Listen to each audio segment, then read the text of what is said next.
Penguin Random House Audio presents The Beneficiary, Fortune, Misfortune, and the Story of My Father.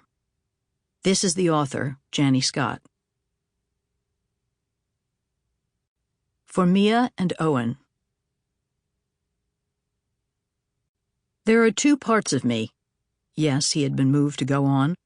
One is made up of the history, the doings, the marriages, the crimes, the follies, the boundless bêtises of other people, especially of their infamous waste of money that might have come to me. Those things are written, literally in rows of volumes in libraries, are as public as they're abominable. Everybody can get at them, and you've, both of you, wonderfully looked them in the face. But there's another part, very much smaller doubtless, which, such as it is, represents my single self, the unknown, unimportant save to you, personal quantity. About this, you found out nothing.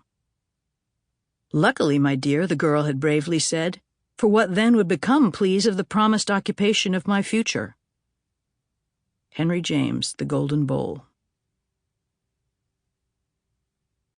Chapter 1.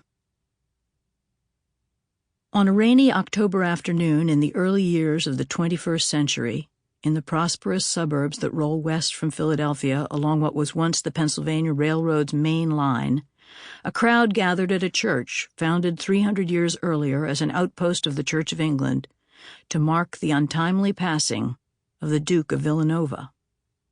After the service, in which men mumbling incantations dispensed wafers and wine to congregants lined up before the altar, the crowd spilled from the church, dispersed into cars, and bolted for what many must have anticipated would be the Duke's final bash.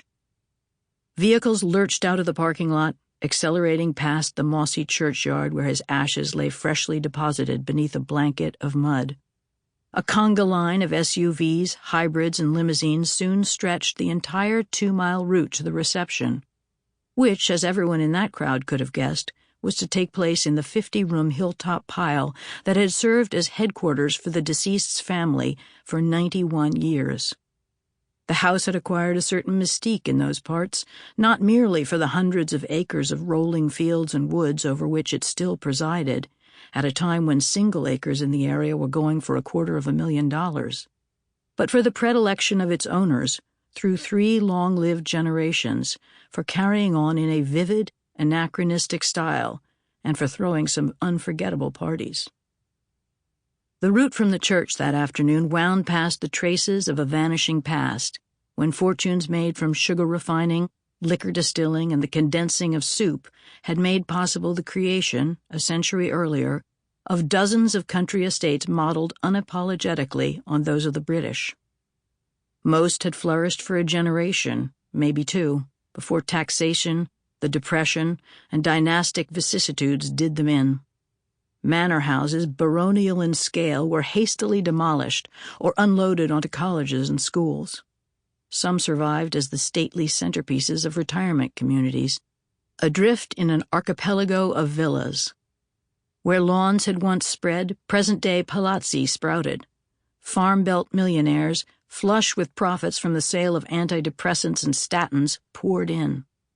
As the old road from the church dipped and wove, the procession rumbled past home security system signs, duck ponds, and the occasional vestigial stone gatepost bearing the name of one more family in the latter stages of being forgotten.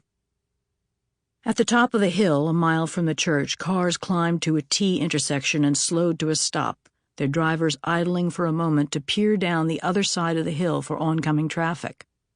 Beyond the road, a panorama spread before them like the backdrop of some enormous outdoor stage at opening curtain. To the left of the road, a hayfield plunged and majestically rose, its contours undulating like ocean swells. Beyond it, a pasture spilled toward the horizon, another beyond that. To the right of the road, a cornfield sloped downhill toward the dark margin of a wood. A farm road arced through the rows of khaki stubble. No driver that afternoon, pausing, could have missed the sight, the northeast corner of the largest piece of open land left in the township, vast enough in its golden era to have spanned 4 unincorporated communities. Each car idled for a moment, Sample complete. Ready to continue?